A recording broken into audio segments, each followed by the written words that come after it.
L'association Un regard pour toi a pour but de développer l'autonomie vestimentaire des personnes non-voyantes. Elle vient de mettre au point un système d'étiquetage des vêtements pour les identifier, les laver, les ranger et surtout les associer pour bien s'habiller.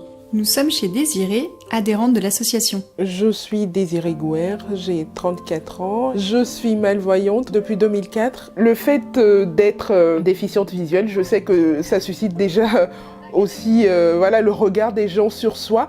Avant de l'être, j'étais une personne qui prêtait beaucoup attention à son physique, j'étais très coquette, Donc moi j'accordais une très grande importance à l'image de soi.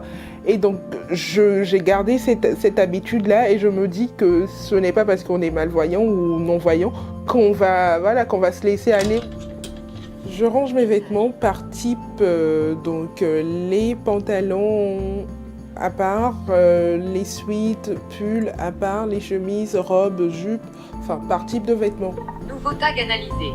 Pull marron, col en VE, fil doré. Marianne, bénévole à l'association, nous explique les différents procédés qu'elle a développés pour étiqueter les vêtements. Un jour, la présidente de l'association me faisait part de son rêve de pouvoir étiqueter les vêtements de façon à pouvoir reconnaître leurs couleurs, pouvoir les trier, etc. Donc c'est devenu un vrai challenge pour moi. J'ai mis 2 procédés en place. Le premier procédé qui va consister à broder des étiquettes en braille. Il a fallu mettre au point le braille de façon à ce que les points soient assez écartés et que les points soient assez épais. Après pas mal de temps de recherche, nos étiquettes sont maintenant au point, elles sont parfaitement lisibles. On va les coudre à l'intérieur du vêtement et on va pouvoir mettre sur ces étiquettes 5 données différentes.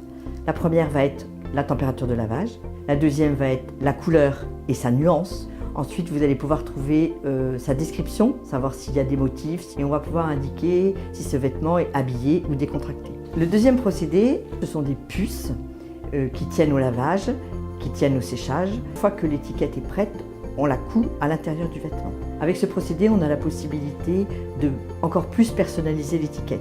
C'est-à-dire qu'on peut, si la personne le désire, marquer la marque du vêtement et marquer le petit détail, genre incrusté avec un papillon ou avec des filets en or, sachant qu'on est contraint à 60 caractères, mais ce qui donne quand même une bonne possibilité de pouvoir personnaliser l'étiquette. Pull bleu foncé, col en VE, fil brillant, 30 degrés, pro-mode. L'installation des tags aujourd'hui me facilite la vie au quotidien, me rend beaucoup plus autonome dans le choix de mes vêtements, dans la manière de pouvoir les laver, dans la manière aussi d'agencer les vêtements, les couleurs. Aujourd'hui, j'avoue que je suis plus sereine quand je sors par rapport à l'image que je renvoie. Retrouvez-nous sur www.unregardpourtoi-asso.fr et sur notre page Facebook. Vidéo réalisée par Giovanni Tapin.